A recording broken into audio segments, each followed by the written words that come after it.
Hello friends, I, Dr. C.S. Prashant P. Patel, welcomes you in my YouTube channel PMP.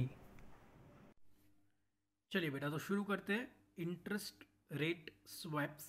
Clear, आप swap बोलिए swaps बोलिए, कोई भी words pronunciation के लिए यूज़ कर सकते हो। I will use the swap word interest rate swap. अगर आप एमकॉम कर रहे हो एमबीए कर रहे हो तो आपको फिनेंशियल मैनेजमेंट के अंदर ये टॉपिक आ रहा होगा। और अगर आप कोई प्रोफेशनल कोर्स कर रहे हो या कोई और कोर्स कर रहे हो डिस्टेंस, तो आपको शायद फॉरेंसिक अकाउंटिंग या फॉरेंसिक मैनेजमेंट के अंदर ये टॉपिक होगा। और one of the favourite topic for the examiner for the purpose of examination. तो आप अच्छे से उसको समझिए क्या होता है इंटरेस्ट रेट स्वैप। बहुत तरीके के अलग अलग स्वैप्स होते हैं। हमारे जितने भी पार्ट आएंगे उसमें हम हर बार एक एक स्वैप्स के बारे में समझेंगे कि भाई इंटरेस्ट रेट स्वैप क्या होता है, करेंसी स्वैप्स क्या होते हैं, या तो फिर कमोडिटी स्वैप्स क्या होते हैं। देर आर 6 और 7 types of swaps are there. तो वन बाय वन हम शुरू करेंगे। आज का जो टॉपिक है हमारा वो है इंटरेस्ट रेट स्वैप्स, कि भाई इंटरेस्ट रेट स्वैप क्या होता है। अब इसको मीनिंग पे जाने से पहले मैं आपको एक एग्जांपल पे लेके जाता हूँ ताकि आपको टॉपिक और अच्छे से क्लियर हो। क्लियर कि भाई इंटरेस्ट रेट स्वैप होता क्या है। अब समझिए यहाँ पे मैंने एक एग्जांपल रखा है। कंपनी ए और कंपनी बी है, दोनों को लोन की ज़रूरत है। कंपनी ए को 2 करोड़ चाहिए, कंपनी बी को भी 2 करोड़ चाहिए, और दोनों को 10-10 साल के लिए लोन चाहिए कि भाई 10 साल तक हमें 2 करोड़ रुपए दो, हम आपको हर साल ब्याज देते रहेंगे और आखिर में प्रिंसिपल अमाउंट भी पूरा रिटर्न कर देंगे। ऐसा कंपनी ए का भी कहना है और कंपनी बी का भी कहना है। अब पैसों की ज़रूरत तो है। अब समझिए कंपनी ए जो है वो मुंबई में है और कंपनी बी जो है वो बेंगलोर में है। ऐसा हम एग्जांपल ले लेते हैं। कंपनी ए मुंबई के अंदर है और कंपनी बी जो है वो बेंगलोर में है। अब कंपनी ए जब लोन लेने जा रही है तो उसको ऐसा देखिए, लोन भी दो तरीके की होती है। या तो आप फिक्स इंटरेस्ट ले लो, मतलब जब तक लोन चलेगी वही ब्याज आपको चुकाना है। 10% नक्की हो गया तो 10% पे ही देना है। और एक होता है फ्लोटिंग रेट लो, मतलब कि जो मार्केट की जो सिचुएशन होगी, मार्केट डाउन गया तो रेट ऑफ इंटरेस्ट भी डाउन जाएगा, मार्केट अप गया तो रेट ऑफ इंटरेस्ट भी, मतलब मार्केट के सिचुएशन के हिसाब से, मनी मार्केट की जो सिचुएशन होगी उस हिसाब से रेट ऑफ इंटरेस्ट फ्लक्चुएट होगा। तो आप दो तरीके की लोन ले सकते हो, या तो फिक्स्ड या तो फ्लोटिंग। अब कंपनी ए ऐसा सोचती है कि फ्यूचर में जाके रेट ऑफ इंटरेस्ट कम होने वाला है, तो उसको ऐसा लग रहा है भाई मुझे फ्लोटिंग वाली लोन लेनी चाहिए। जबकि कंपनी बी क्या सोच रही है कि मेरे हिसाब से तो भाई रेट ऑफ इंटरेस्ट बढ़ने वाले हैं। यार कंपनी ये क्या सोच रही है, कम होने वाले हैं, तो कम होगा तो मैं तो फ्लोटिंग रेट लूंगा। क्यों, आज ज़्यादा है कल कम होगा तो मेरा भी इंटरेस्ट रेट कम हो जाएगा। तो कंपनी ये फ्लोटिंग लेने को तैयार है। और कंपनी बी क्या सोच रही है कि रेट ऑफ इंटरेस्ट कम नहीं होगा, रेट ऑफ इंटरेस्ट बढ़ेगा। तो मैं एक ऐसा काम करता हूँ, मैं तो फिक्स वाली लोन लूंगा। क्यों, कल उठ के बढ़ जाए तो भी मेरा रेट ऑफ इंटरेस्ट तो फिक्स है, मैं तो फायदे में रहूँ। देखिए हर तरीके के सोचने वाला मार्केट में होता है। कोई सोचता है मार्केट ऊपर जाएगा, कोई सोचता है मार्केट नीचे आएगा। अब यहाँ पे दोनों कंपनियां अपनी अपनी थिंकिंग के साथ चल रही है। अब वो जब मार्केट में लोन लेने जा रहे हैं, अब मेन पार्ट शुरू होता है एग्जाम्पल का। देखिए लोन लेने गए तो सबसे पहले तो आपका क्रेडिट रेटिंग चेक होता है, आपका जो सिविल स्कोर होता है वो चेक होता है कि भाई आपकी मतलब गुडविल कैसी है, प्लस आपका अर्निंग कैसा है, क्लियर, कैश फ्लो कैसा है आपका, ये सब क्रेडिट रेटिंग में आपके इन्वॉल्व होगा। अब यहाँ पे हमारे एग्जाम्पल में हम ऐसा सोचते हैं कि कंपनी ए का क्रेडिट रेटिंग काफ़ी अच्छा है और कंपनी बी का क्रेडिट रेटिंग थोड़ा खराब है। देखिए कंपनियों के अपने अपने रेटिंग होते हैं। जैसे कि हाल प्रेजेंटली देखा जाए तो रिलायंस और टाटा का रेटिंग काफ़ी अच्छा है। अब दूसरी साइड देखा जाए तो यस बैंक है, वोडाफोन आइडिया है, किंगफिशर है, ये सबके क्रेडिट रेटिंग उतने अच्छे नहीं है। ये फ्यूचर में जाके बदल भी सकते हैं credit rate. But hall presently हम देखें करंट सिचुएशन में तो अलग अलग तरीके की कंपनियां हैं। तो कंपनी ए का जो क्रेडिट स्कोर है वो काफ़ी अच्छा है ऐसा हम सोचते हैं, और कंपनी बी का क्रेडिट स्कोर ठीक ठाक है। तो जितना क्रेडिट स्कोर अच्छा होता है बैंक आपको उतनी सस्ती लोन देती है। तो कंपनी ए को ऐसा कहा गया हम तुझे 6% पे लोन देने को तैयार है, और कंपनी बी को ऐसा बोला गया, जो बेंगलोर में है कंपनी, वहाँ की बैंक ने उसको ऐसा बोला हम तुझे 8% इंटरेस्ट रेट पे लोन देंगे। ओके, 6-8 फिक्स रेट वाली इंटरेस्ट है। लेकिन कंपनी ए को क्या लग रहा है कि रेट ऑफ इंटरेस्ट कम होगा, तो मैं क्यों ना फ्लोटिंग रेट लूँ। फ्लोटिंग मतलब जैसा मार्केट होगा वैसा इंटरेस्ट रेट होगा। तो बैंक ने बोला ठीक है ले लो। फ्लोटिंग रेट क्या चल रहा है, तो जो भी लिबोर होगा उसमें 1% ऐड कर देना, मतलब जो मार्केट में रेट ऑफ इंटरेस्ट चल रहा होगा। अब लिबोर का फुल फॉर्म क्या होता है, London interbank offer rate. Clear? जो मतलब लंदन में जो रेट ऑफ इंटरेस्ट होता है लंदन की बैंक में, वो स्टैंडर्ड रेट गिना जाता है वर्ल्ड वाइड। क्लियर? पूरी दुनिया में वो स्टैंडर्ड गिना जाता है। तो जो भी लिबोर चल रहा होगा, क्लियर, जो जनरली हर एक कंट्री लिबोर को ही फॉलो करती है। अब जैसे कि यहाँ पे अगर आपको 10% लोन मिल रही है तो वहाँ पे भी 10 के आजू बाजू रेट, क्योंकि हम उनको ही फॉलो करते हैं, लिबोर को ही फॉलो करते हैं। क्लियर? ज़्यादातर कंट्रीज जो होती है वो लिबोर को स्टैंडर्ड को ही फॉलो करती है। तो कंपनी का मतलब कंपनी लोन लेने जा रही है तो बैंक क्या कह रही है कि हम आपको फ्लक्चुएटिंग रेट क्या देंगे, जो भी लिबोर चल रहा होगा वो, मतलब कल उठ के लिबोर 8% हुआ तो 8%, कल उठ के 4% हो गया तो 4% +1, मतलब 4 हुआ तो 4 + 1 5%, और अगर 10 हो गया तो 10 + 1 11%, मतलब बढ़ा तो बड़ा, मतलब फ्लोटिंग में तो रेट ऑफ इंटरेस्ट जैसे बदलेगा वैसा आपका इंटरेस्ट रेट पे करना पड़ेगा, +1% उसमें ऐड कर दीजिए, मतलब 1% लिबोर से ज़्यादा होगा। जबकि बी को ऐसा कहा गया कि तू लिबोर मतलब फ्लक्चुएटिंग रेट वाली लोन लेगा तो लिबोर +1.5% के साथ तुझे मिलेगी। क्योंकि तेरा सिबिल स्कोर थोड़ा सा खराब है तो रेट ऑफ इंटरेस्ट थोड़ा माइनर हम बढ़ा देंगे। ठीक है, मान लेते हैं, चलो ये भी एक सिचुएशन है। लेकिन अब कंपनी ने क्या सोचा था, मैं फ्लक्चुएटिंग लूंगा, क्यों? क्योंकि रेट ऑफ इंटरेस्ट कम होगा। गारंटी क्या है? कम हुआ तो ए को फायदा होगा। फ्लोटिंग रेट लेने से बहुत फायदा होने वाला है ए को, अगर कम हो गया तो। लेकिन डबल हो गया तो उसको फिर पछतावा होगा, काश मैंने 6% वाली लोन ली होती तो। सेम वे कंपनी बी के साथ भी हो सकता है, वो फिक्स वाली लोन लेना चाहता है, क्यों? लिबोर की कोई गारंटी नहीं है, आगे जाके बढ़ गया तो। अगर बढ़ गया तो अच्छा है ना, मैंने फिक्स लिया है, मुझे 8% ही पे करना पड़े, लेकिन दूसरी तरफ रिस्क भी है, कम हो गया तो, समझो 4% पे चला गया लिबोर तो मैं तो अभी भी 8 ही भर रहा हूँ, क्योंकि मेरा रोड रेट ऑफ इंटरेस्ट तो फिक्स है। तो दोनों कंपनियां जो सोच रही है अपने अपने एंगल पे, लेकिन उसके वो लोग ऑपोजिट साइड भी देखते हैं कि कुछ गलत हो गया तो ये बहुत रिस्की हो जाएगा। क्लियर? अभी हम फ्यूचर, अब 10 साल के लिए लोन चाहिए, 10 साल में कुछ भी हो सकता है। हम ज़्यादा से ज़्यादा 5 महीने या 1 साल को प्रिडिक्ट कर सकते हैं, 10 साल को कौन प्रिडिक्ट कर सकता है भाई? तो यहाँ पे बहुत बड़ा रिस्क होता है। तो कंपनियाँ ऐसे टाइम पे क्या करती है, अपने इंटरेस्ट रेट को स्वैप कर देती है एक दूसरे के साथ, और उसमें से जो बीच में फ़ायदा निकलता है, क्लियर, उसको वो बेनिफिट के तौर पे लेती है। अब इसी एग्जाम्पल को हम आगे बढ़ाते हैं कैलकुलेशन फॉर्म में, ताकि आपको एग्जाम्पल और अच्छे से क्लियर हो। क्लियर? आप कंडीशन समझ गए कि क्या है मार्केट की, क्वेश्चन को आप समझ गए अच्छे से। अब हम आते हैं उसके आंसर पार्ट पे। देखिए, अब ये दोनों ना एक एग्रीमेंट करेंगे, उस एग्रीमेंट मतलब ऑन पेपर या फिर ओरली जैसे भी करे, और उस एग्रीमेंट को लोग कहेंगे इंटरेस्ट रेट स्वैप। वो स्वैप करेंगे एक दूसरे के साथ, रेट ऑफ इंटरेस्ट को स्वैप करेंगे। अब देखिए क्या होगा पता है, कंपनी ए को क्या चाहिए था, फ्लोटिंग वाली लोन चाहिए थी, क्योंकि उसको ऐसा लग रहा था रेट ऑफ इंटरेस्ट कम होगा।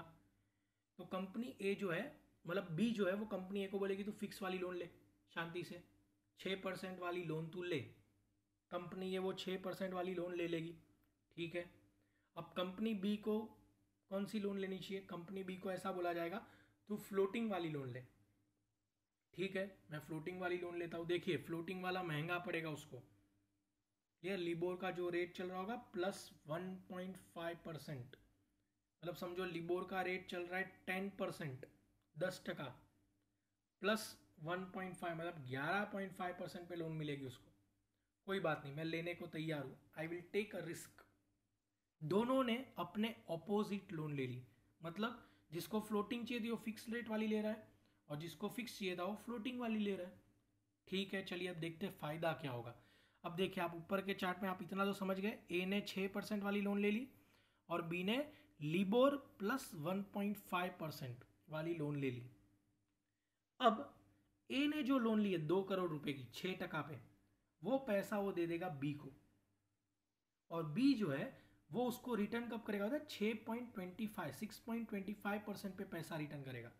मतलब समझो कि मैं बैंक हूँ, मैंने ए को पैसा दिया 6% पे, और ए जो है वो बी को पैसा दे रहा है 6.25% पे, 6.25। मतलब ए को कितना फ़ायदा हुआ, 0.25। ये देखिए यहाँ पे नीचे लिखा है, फिक्स रेट वाली लोन लेने पे ए को कितना फ़ायदा हुआ, 0.25% का फ़ायदा हुआ। क्यों? उसने अपना कमीशन ले लिया बीच में। क्लियर। पैसा उसने लाके दे दिया बी को और उसमें उसको मुनाफा हो गया। अपनी लोन उसको जो पैसा चाहिए उसके लिए वेट करते हैं हम, लेकिन देखिए उसने बी को पैसा दिलाया, क्योंकि बी को कोई 6% पे लोन देने को तैयार ही नहीं है। बी को तो 8% पे मिल रही है अगर फिक्स रेट वाली लोन लेने जाए तो उसने क्या किया, दिमाग लगाया, 6% वाली लोन ली और 6.25 पे उसको डाल दी बी के पास। मतलब बी को भी फायदा ही है यहाँ पे।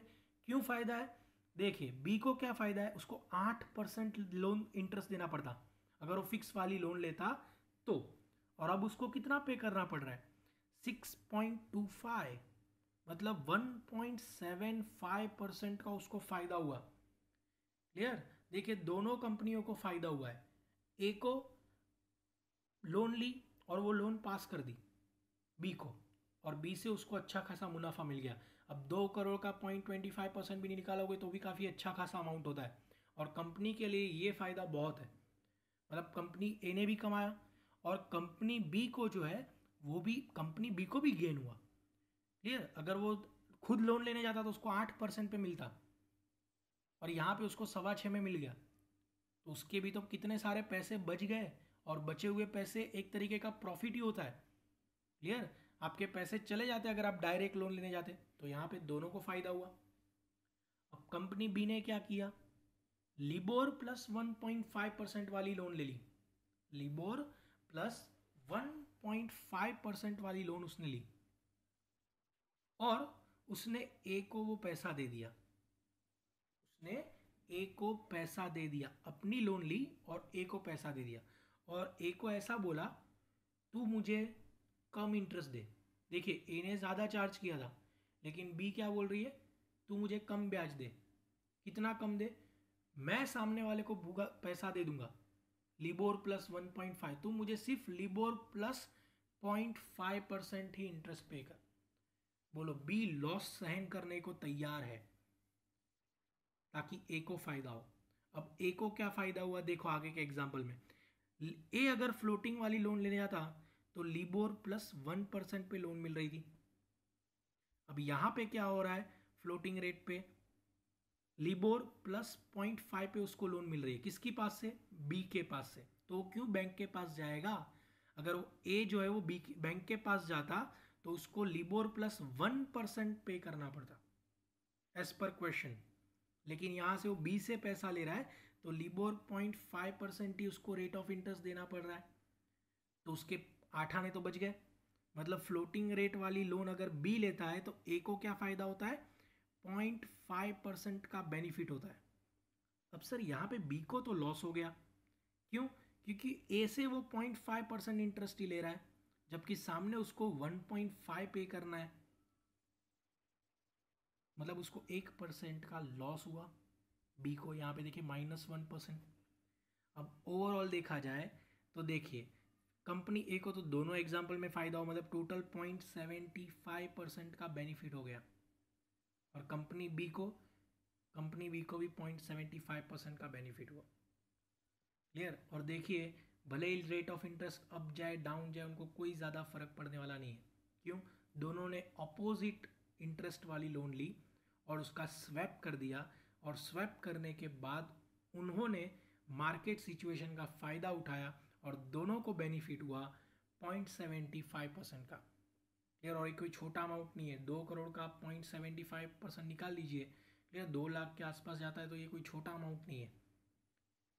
तो ये होता है आपका इंटरेस्ट रेट स्वैपिंग, कि भाई आप जो सोच रहे हो, देखिए आप बहुत सारे अजम्पशन यहाँ पे काम कर रहे हैं। एक तो आप डर रहे हो कौन सी लोन मैं लूँ, अभी फिक्स वाली सस्ती दिख रही है, लेकिन मार्केट अप डाउन हुआ तो फिक्स वाली भी महंगी पड़ सकती है। फ्लोटिंग वाली लेता हूँ, नीचे जाता है मार्केट तो सही, ऊपर चला गया तो हर तरीके का रिस्क होता है। तो बेटर आप क्या करिए, उसमें स्वैप कर दीजिए, अपने अपोजिट इंटरेस्ट रेट के साथ स्वैप करिए, ये जैसे यहाँ पे उन्होंने किया है। तो आप इंटरेस्ट रेट स्वैप जितना अच्छे से कर लोगे उतना आपको बेनिफिट होगा, दोनों कंपनियों को होगा। क्लियर। आई होप सो ये क्वेश्चन आपको समझ में आया होगा कि भाई इंटरेस्ट रेट स्वैप होता क्या है। क्लियर। दोनों कंपनियां जब फायदा करती हो लोन को इंटरचेंज करने से, उनके इंटरेस्ट रेट को इंटरचेंज करने की वजह से, तो उसे हम कहते हैं इंटरेस्ट रेट स्वैप, दोनों ऑपोजिट रेट पे करते हैं एक दूसरे को, जो पेमेंट कर रहे हैं वो रेट ऑफ इंटरेस्ट पे कर रहे हैं और स्वैपिंग जो हो रहा है इंटरेस्ट रेट पे हो रहा है। That's why it is called IRS, interest rate swap. ये एग्जाम्पल आपको क्लियर होगा, आप थोड़ा रिवाइंड कर लीजिए तो भी आपको समझ में आ जाएगा। हाँ, इतना सिंपल टॉपिक नहीं है कि आप एक ही बार में समझ जाओ, आपको बार बार वो एग्जाम्पल को समझना पड़ेगा, तब जाके आपके दिमाग में बैठेगा कि इंटरेस्ट रेट स्वैप होता क्या है। अब आप एग्जाम्पल समझ गए, अब हम मेन आंसर की तरफ बढ़ते हैं। अगर आपको पूछते हैं कि भाई इंटरेस्ट रेट स्वैप यानी क्या, बहुत बार ये 7 मार्क्स के लॉन्ग क्वेश्चन में पूछा गया है MBA और MCOM के अंदर। तो आप सबसे पहले क्या करिए पता है, आप उसका एक मीनिंग लिखिए, छोटा सा इंट्रोडक्टरी पार्ट लिखिए 6 से 7 लाइन का, कि भाई इंटरेस्ट रेट स्वैप यानी क्या, कि भाई एक ऐसा रेट है जहाँ पे दो कंपनियाँ अपने लोन को इंटरचेंज करती है अपने अपोजिट इंटरेस्ट पे, क्योंकि दोनों कंपनियाँ का प्रिडिक्शन है। कोई कंपनी ऐसा सोचती है मार्केट रेट जो है वो बढ़ेगा, कोई कंपनी सोचती है मार्केट रेट कम होगा, किसी का क्रेडिट रेटिंग अच्छा नहीं होता, किसी का बहुत अच्छा होता है, तो उसकी वजह से रेट ऑफ इंटरेस्ट में भी चेंज आते हैं। तो ऐसे टाइम पे कंपनियों को हमेशा रिस्क होता है। हाँ, जिसका क्रेडिट स्कोर अच्छा है उसको हर एक चीज़ सस्ते में मिलने वाली है, लेकिन उसको रिस्क किस चीज़ का है कि भाई मार्केट अप डाउन ना हो जाए। क्यों, लोन आज सस्ते में मिल गई लेकिन कल उठ के मार्केट ऊपर चला गया और रेट ऑफ इंटरेस्ट बढ़ गया, तो मेरे क्रेडिट स्कोर का क्या फ़ायदा यार। आज मुझे सस्ते में लोन मिली, कल उठ के रेट ऑफ इंटरेस्ट बढ़ गए तो ये सारे डर हमेशा अच्छी कंपनियों को भी सताते हैं और बुरी कंपनियों को तो और ज़्यादा सताते हैं। क्यों, एक तो पहले से ही लोन महंगी है, ऊपर से और रेट ऑफ इंटरेस्ट बढ़ गया तो और महंगा पड़ेगा। तो ऐसे टाइम पे दोनों क्या करते हैं, एक दूसरे के साथ हाथ मिलाते हैं। क्यों, क्योंकि देखिए जिसका इमेज अच्छा है उसको अच्छे में लोन मिलेगी और ये उसको दे देगा तो बुरी कंपनी को भी फ़ायदा हो जाएगा। क्यों, उसको मार्केट में बहुत महंगी लोन मिल रही थी, इसको यहाँ पे सस्ती मिल गई, तो चलो दूसरी कंपनी का तो फ़ायदा हो गया क्योंकि उसको बहुत सस्ते में लोन मिल गई कंपेयर टू मार्केट रेट। अब अच्छी कंपनी को क्या फ़ायदा होना चाहिए, क्योंकि उसको तो कहाँ से सस्ता मिलेगा।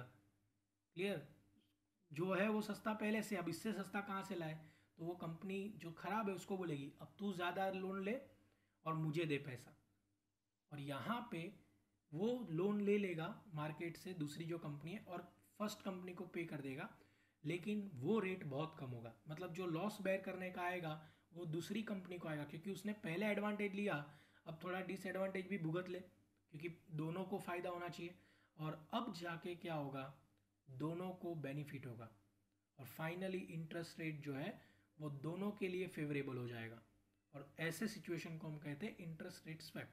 आप ऐसा एक छोटा सा इंट्रोडक्टरी पार्ट लिख दीजिए, मतलब आपका आधा पेज जितना हो जाएगा। अब उसके बाद आप ये एग्जाम्पल दे दीजिए, ये एग्जाम्पल देने के बाद उसको एक्सप्लेन भी करिए अपने लैंग्वेज में कि भाई ऊपर के एग्जाम्पल से हमें ये पता चल रहा है, कम जैसे मैंने आपको एक्सप्लेन किया।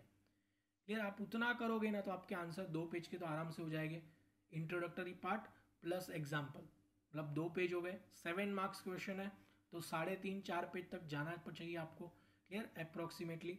तो यहाँ पे आंसर ख़त्म नहीं होता, यहाँ पे हम इंट्रोडक्शन समझ गए कि इंटरेस्ट रेट स्वैप होता क्या है।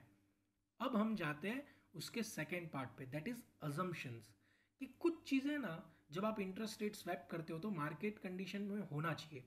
जैसे कि पहला, एन इंटरेस्ट रेट और a currency swap is possible between two parties with opposing needs. देखिए इंटरेस्ट रेट स्वैप तब हो सकता है जब दो अपोजिट कंपनी हो, मतलब एक का क्रेडिट स्कोर अच्छा हो एक का बुरा हो, एक को सस्ते में लोन मिल रही है एक को महंगे में लोन मिल रही है। क्लियर, एक ऐसा सोच रहा है मार्केट गिरेगा, दूसरा ऐसा सोच रहा है मार्केट बढ़ेगा, अपोजिट सोचने वाले हो, तब वहाँ पे इंटरेस्ट रेट स्वैप चलता है। अजम्पशन नंबर 1, अगर दोनों सेम थिंकिंग वाले हैं, दोनों के सेम क्रेडिट स्कोर वाले हैं, दोनों को सेम रेट ऑफ इंटरेस्ट पे लोन मिल रही है, तो स्वैप कहाँ से होगा, पॉसिबल ही नहीं है। स्वैप कब होता है, जब दोनों ऑपोजिट सोचते हो, ये तब ट्रेड हो पाएगा। तो सबसे पहला अजम्पशन यही है कि दोनों पार्टियों ऑपोजिट सोचती हो, वहाँ पे ये स्वैपिंग हो सकता है। दूसरा, विन विन सिचुएशन, भाई इसका सबसे बड़ा फ़ायदा ये है कि दोनों पार्टियाँ जीतती है इसमें। क्लियर, कि भाई दोनों को इक्वल एडवांटेज, जैसे कि हमने आगे के एग्जांपल में देखा कि भाई कंपनी ए को भी 0.75% का अल्टीमेट टोटल एडवांटेज हुआ और कंपनी बी को भी अल्टीमेटली एडवांटेज ही हुआ 0.7, मतलब दोनों को फ़ायदा होता है, दोनों के लिए विन विन सिचुएशन है। एक तो वो जो सोच रहे थे मार्केट अप जाएगा कि डाउन जाएगा, वो थिंकिंग अभी कोई ज़रूरत नहीं है, वो निकल चुकी है, क्योंकि दोनों ने स्वैपिंग कर दिया है, तो अप जाए कि डाउन जाए अपना फ़ायदा वो लोग करके बैठे हैं स्वैप करने के बाद। तो दोनों ही एडवांटेज में रह गए क्योंकि दोनों ने अपोजिट लोन ली है। अगर मार्केट अप भी जाएगा तो एक की लोन महंगी होगी तो दूसरे की तो सस्ती हो जाएगी। दोनों ने अपोजिट लोन ले लिए तो उनको कोई फ़र्क नहीं पड़ता। अगर दोनों एक ही साइड बैठते और मार्केट अप चला जाता तो दोनों को नुकसान होता, या दोनों अपोजिट साइड साथ में बैठते और मार्केट डाउन चला जाता तो भी दोनों अपोजिट बैठे, एक एडवांटेज मतलब एक फिक्स में बैठा एक फ्लोटिंग में बैठा। अगर बढ़ भी जाता है तो फिक्स वाले को फ़ायदा होगा, कम हो जाता है तो फ्लोटिंग वाले को फ़ायदा होगा, और जो फ़ायदा होगा वो दोनों शेयर कर देंगे। तो दोनों के लिए विन विन सिचुएशन है, यहाँ पे हारने के चांसेस बहुत कम होते हैं। Normal principle has to be the same. हाँ एक चीज़ है, अगर आपको इंटरेस्ट रेट स्वैपिंग करना है तो वो आपकी कंट्री के अंदर ही हो सकता है। क्लियर? आप यूएसए और इंडिया के रेट ऑफ इंटरेस्ट को स्वैप करना होते हैं नो डाउट, वहाँ पे आर्बिट्राज सिस्टम या वो सब काम करते होंगे, लेकिन जितना हो सके नॉर्मल प्रिंसिपल हो। अगर देखिए दोनों भले ही कंट्री अलग हो, अगर दोनों के यहाँ पे सिचुएशन सेम है तो वो चलेगा। दोनों रुपीज़ में, अब देखिए यूएसए में रुपीज़ वाली लोन तो मिलेगी नहीं, क्लियर? तो वहाँ पे it is difficult. Normal principle यानी क्या? सेम करेंसी वाली loan, same condition, same market, ये सब। तो इंटरेस्ट रेट स्वैप वहाँ पे हो सकता है जहाँ पे नॉर्मल प्रिंसिपल्स चलते हो। The time horizon has to be the same. अब ये स्वैपिंग कब हो सकता है? जब दोनों पार्टियों को सेम टाइम के लिए लोन चाहिए। जैसे हमारे एग्जाम्पल में क्या था, कंपनी ए को भी 10 साल के लिए चाहिए था, कंपनी बी को भी 10 साल के लिए चाहिए था, तब ये काम आ सकता है, अदरवाइज काम आ सकता नहीं है। Then after risk involves, yes it is risky, इसमें बहुत ज़्यादा रिस्क होता है। क्यों? चांसेस है, देखिए आप सोच रहे हो कि भाई बड़े काम हो क्या फ़र्क पड़ता है, लेकिन एकदम टोटली बढ़ जाए तो कम हो कि कितना कम होगा, माइनर कम होगा, 6 से 0% तक आ सकता है, उससे नीचे तो नहीं जा सकता ना। लेकिन 6 से 100 200 300% होगा नहीं कभी। कहने का मतलब ये 6 से 12 18 20 25% इंटरेस्ट हो गया तो फिर क्या करोगे? क्लियर? तो आप दोनों साइड बैठ रहे हो नो डाउट, लेकिन एक साइड का डिस्टेंस बहुत कम है और एक साइड का डिस्टेंस बहुत ज़्यादा है। अगर ऑपोजिट घूम गया ना, बहुत ज़्यादा घूम गया मार्केट, तो बहुत ज़्यादा रिस्की भी है ये, जितना आप लग रहा है ना उतना आसान नहीं है। क्लियर? डिफ़ॉल्ट रिस्क ये सबसे भयंकर होता है। देखिए कंपनी ए जो थी हमारे एग्जाम्पल में बहुत अच्छी थी, लेकिन कंपनी बी उसकी इमेज बहुत ख़राब थी, वो कभी भी डिफ़ॉल्ट मार सकती है। अब ऐसी कंपनियों के साथ ट्रेड करना ये कोई आसान काम नहीं है। क्लियर? तो इंटरेस्ट रेट स्वैप फ़ायदा करवाता है, लेकिन उसके अंदर बहुत सारे रिस्क इन्वॉल्व होते हैं। क्लियर? तो आप क्या करिए, सबसे पहले तो इंट्रोडक्शन लिखोगे आप, प्लस आप एग्जाम्पल दोगे। 2 पेज तक हम पहुंच गए थे, अब 3rd पेज पे आप ये सारे अजम्पशंस लिख दीजिए। क्लियर? एक एक लाइन करके आप लिख दीजिए, बॉक्स बनाने की ज़रूरत नहीं है, इसी को आप लिख दीजिए। अगर इसको और ज़्यादा एक्सप्लेन कर सकते हो तो और थोड़ा एलोबरेट करिए। क्लियर? एक एक पॉइंट लिखने से अच्छा आप उसके अंदर 2 2 3 3 लाइन और ऐड करके लिखिए, ताकि या तो फिर आप इसको आप काम करिए बॉक्स ही बना दीजिए अजम्पशन का, और फिर हर एक अजम्पशन को 2 2 3 3 लाइन में आप एक्सप्लेनेशन के साथ लिख दीजिए बॉक्स के बाद, तो और भी आंसर अच्छा दिएगा। 2 पेज तो इंट्रोडक्टरी पार्ट के हो गए थे, प्लस 1 पेज आपका ये अजम्पशन वाला हो जाएगा, या कैरेक्टर कह सकते हो या अजम्पशन कह सकते हो, उसका हो जाएगा। 3 पेज हो गए आपके। अब आगे बढ़ते हैं, कुछ एग्जाम्पल्स दे देने के, कि भाई एग्जाम्पल्स की बात की जाए तो बहुत तरीके के होते हैं। ये सिर्फ ऐसा मत समझिए कि इंटरेस्ट रेट स्वैप लिबोर में ही होता है, मीबोर भी होता है। जैसे मुंबई इंटरबैंक ऑफर रेट, या INBM के स्वैप्स जो इंटरनेशनल लेवल पे होता है, या OIS भी होता है, ओवरनाइट इंडेक्स स्वैप, जहाँ पे हम फिक्स और overnight MIBOR index. Clear? There are, जैसे लिबोर होता है, मीबोर होता है, ISDN होता है, देर आर INBM के होता है, बहुत सारे अलग अलग तरीके के रेट ऑफ इंटरेस्ट होते हैं इंटरनेशनल लेवल पे। मीबोर भी एक इंटरनेशनल लेवल पे है। मीबोर का फुल फॉर्म क्या है? Mumbai interbank offer rate, MIBOR. Clear? जैसे लिबोर है लंदन इंटरबैंक ऑफर रेट, तो वैसे मीबोर भी है। मीबोर भी एक काफ़ी इंटरनेशनल लेवल पे चलने वाला रेट ऑफ इंटरेस्ट है, तो वो भी हो सकता है। तो there are various types of interest rate swapping. ज़रूरी नहीं है कि भाई लिबोर पे ही आप फ्लोटिंग वाला लोन लो, मीबोर पे भी ले सकते हो, INBM के भी ऊपर भी ले सकते हो, it depends upon your choice. Clear? तो these all are the certain examples of interest rate swap in Indian market. Indian market में आप लेने जाओगे तो लिबोर, मिबोर, INBM के वाले स्वैप्स आपको इजीली अवेलेबल होते हैं।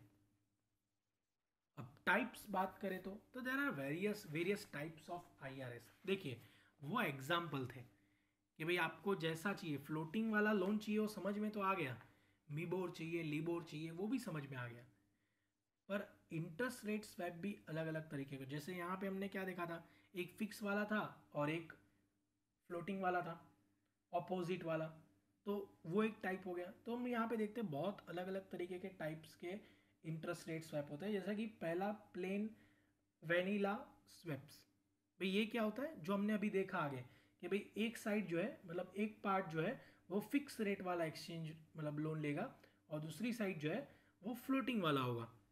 बेसिक, ये हमारा बेसिक स्वैप, मैं बेसिक तो नहीं कह सकते, प्लेन स्वैप कहते हैं इसको, इसको हम क्या कहते हैं, प्लेन स्वैप कहते हैं। अब दूसरा आता है बेसिक स्वैप। तो बेसिक स्वैप क्या होता है, तो यहाँ पे क्या होता है, in floating to floating swap, भाई it is possible to exchange the floating rate based on different benchmark rate. मतलब आप दोनों फ्लोटिंग लो, एक एक पार्टी फिक्स एक पार्टी फ्लोटिंग नहीं, दोनों फ्लोटिंग लो, बस फर्क ये है एक लिबोर वाला फ्लोटिंग होगा तो एक मिबोर वाला, मतलब एक लंदन वाला फ्लोटिंग लेगा और एक मुंबई वाला फ्लोटिंग लेगा। ये भी तो अलग अलग इंटरेस्ट रेट वाले स्वैप है, क्लियर। तो आप ऐसा कुछ करते हो तो इसे बेसिक स्वैप कहते हैं।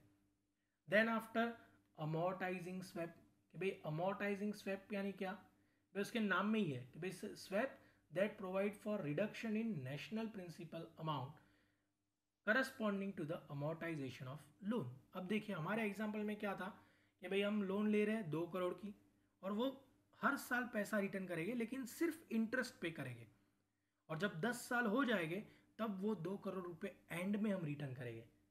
जबकि अमोर्टाइजिंग में क्या होता है, आप इंटरेस्ट तो दे रहे हो साथ में अपना प्रिंसिपल अमाउंट भी थोड़ा थोड़ा कम करते जा रहे हो, हर साल आप प्रिंसिपल अमाउंट भी रिटर्न करते जा रहे हो, ताकि आने वाले सालों में इंटरेस्ट रेट जो है भले ही बड़े कम हो, आपको ब्याज कम पे करना पड़ेगा और प्रिंसिपल भी एंड में आते आते ख़त्म होने लगेगा।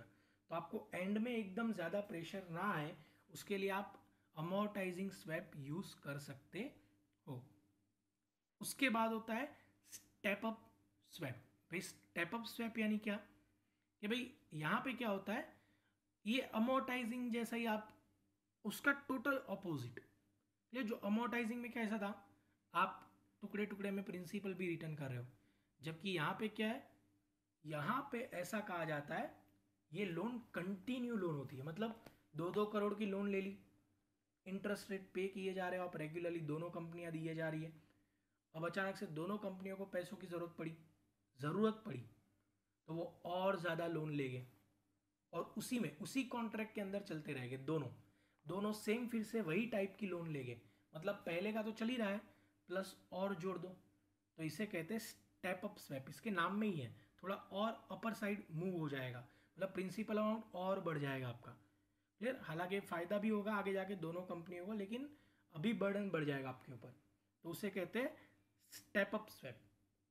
देन आफ्टर एक्सटेंडेबल स्वैप, कि भाई ये एक्सटेंडेबल स्वैप क्या होता है, तो यहाँ पे क्या होता है कि भाई एक पार्टी जो होती है मतलब काउंटर पार्टी जो होती है वो एक्सटेंड कर दी थी ड्यूरेशन को, जो 10 साल का टाइम पीरियड का लोन था, समझो कंपनी ए और बी ने 10 साल के लिए स्वैप किया था, प्रिंसिपल अमाउंट नहीं बढ़ा रहे, लोन 2 करोड़ की है और लोन नहीं चाहिए हमें, बस वो जो 10 साल का टाइम पीरियड था उसको 15 या 20 साल तक खींच लेंगे, मतलब थोड़ा सा स्वैप में चेंज आ जाएगा। अगर ऐसी कंडीशन चला रहे हो आप, मतलब आपके कॉन्ट्रैक्ट के अंदर पहले से लिखा है कि भाई हम स्वैप का टाइम बढ़ा सकते हैं आगे जाके, तो ये कौन सा रेट ऑफ मतलब इंटरेस्ट रेट स्वैप होता है, ये एक्सटेंडेबल स्वैप कहा जाता है, extendable interest rate swap, clear. देखिए इंटरेस्ट रेट स्वैप हम समझ चुके हैं, लेकिन उसके अंदर भी अलग अलग कंडीशन वाले स्वैप होते हैं, प्रिंसिपल अमाउंट बढ़ाना हो तो स्टेप अप, प्रिंसिपल अमाउंट कम करना हो तो अमोर्टाइजिंग स्वैप, टाइम पीरियड बढ़ाना हो तो एक्सटेंडेबल स्वैप, दोनों ही फ्लोटिंग लेने हो लेकिन अलग अलग इंटरेस्ट वाले मतलब लिबोर और मिबोर तो बेसिक स्वैप, प्लेन मतलब एक फिक्स एक फ्लोटिंग जैसा हमारा एग्जाम्पल था। तो इंटरेस्ट ये सभी इंटरेस्ट रेट स्वैप ही है, लेकिन उनके कैरेक्टर उनकी कंडीशंस थोड़ी थोड़ी अलग है, उसके लिए उनको अलग अलग कैटेगरी में रखा गया है। देन आफ्टर डिफर्ड स्वैप या तो डिलेड स्वैप या तो फॉरवर्ड स्वैप, आप कुछ भी कह सकते हो इसको।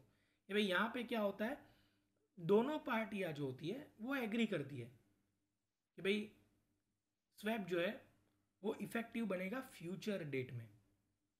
मतलब आज लोन नहीं चाहिए, 1 साल बाद लोन चाहिए या 6 महीने बाद लोन चाहिए, लेकिन एग्रीमेंट हम आज कर देंगे कि भाई तू मेरे लिए लोन लेना, मैं तेरे लिए लोन लूँगा, बात खत्म। फ्यूचर कॉन्ट्रैक्ट, फ्यूचर या फॉरवर्ड या डिफर्ड स्वैप कहते हैं इसको। आपने आज की तारीख में ही इंटरेस्ट को स्वैप कर दिया, हाँ, लेकिन लोन आज नहीं लिया, आपने एग्रीमेंट बना के रख दिया। अब 6 महीने बाद या जो भी आपने नक्की किया है टेन्योर, तब हम स्वैपिंग करेंगे रियल में। तो ऐसे स्वैप्स को हम कहते हैं डिलेड स्टार्ट स्वैप, या तो डिफर्ड स्वैप या तो फॉरवर्ड स्वैप, जो आगे जाके स्टार्ट होगा, लेट शुरू होगा। And last one is differential swap. अब डिफरेंशियल स्वैप क्या होता है, interest rate swap which are structured in such a way that one leg of swap provides for payment of interest at a rate pertaining to currency other than the currency of the underlying principal amount। मतलब कि भाई जब दोनों currency आप अपनी अलग अलग use कर रहे हो, दोनों के स्ट्रक्चर अलग अलग है। एक अब इसको एग्जांपल के साथ समझते हैं कि भाई एक कंपनी जो है वो इंटरेस्ट रेट पे कर रही है और उसका स्ट्रक्चर पहले से फिक्स है, बेबी interest rate which are structured in such a way that one leg of the swap provides for payment of interest. मतलब एक आप इंटरेस्ट पे करोगे, फिर आप प्रिंसिपल पे करोगे, फिर आप इंटरेस्ट पे करोगे। इससे क्या होगा, ये सेम आप देखो अमोर्टाइजिंग की तरह ही चल रहा है, लेकिन हर साल प्रिंसिपल नहीं जा रहा है। मतलब एक पार्टी जो है, एक दोनों पार्टियां नहीं, अमोर्टाइजिंग में क्या होता है, दोनों पार्टियां प्रिंसिपल पे करती जाती है प्लस इंटरेस्ट भी करती है और लास्ट में जाते जाते लोन ही खत्म हो जाती है, दैट इज अमोर्टाइजिंग। लेकिन यहाँ पे क्या होगा, एक पार्टी अपनी लोन खत्म करती जा रही है और दूसरी पार्टी तो यही सोच के बैठती है कि मैं तो एंड में पैसा चुकाऊंगा एक साथ, अभी तो मैं सालाना इंटरेस्ट पे करूंगा। तो ऐसे स्वैप को हम कहते हैं डिफरेंशियल स्वैप। दोनों ने स्वैपिंग तो कर दिया, लेकिन रीपे करने का दोनों का तरीका अपना अपना अलग है।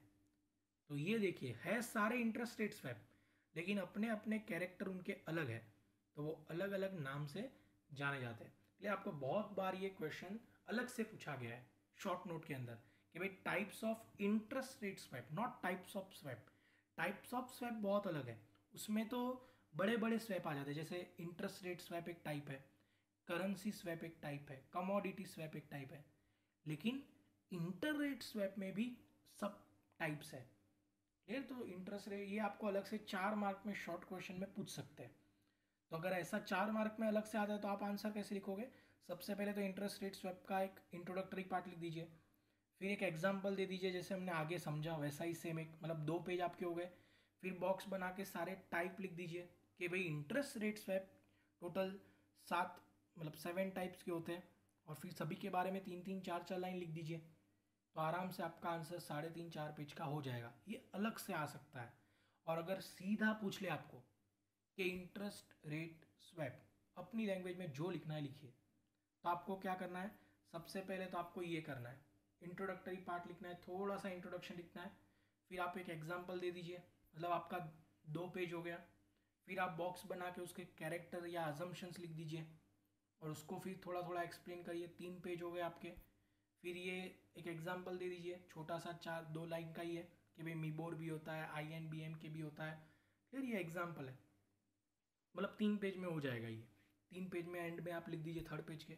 फिर आप बॉक्स बनाइए, टाइप्स लिख दीजिए कि भाई इंटरेस्ट रेट स्वैप इतने टाइप के होते हैं और सभी के बारे में थोड़ा थोड़ा लिख दीजिए। तो आपका आंसर आराम से 5 पेज के आसपास पहुंच गया होगा।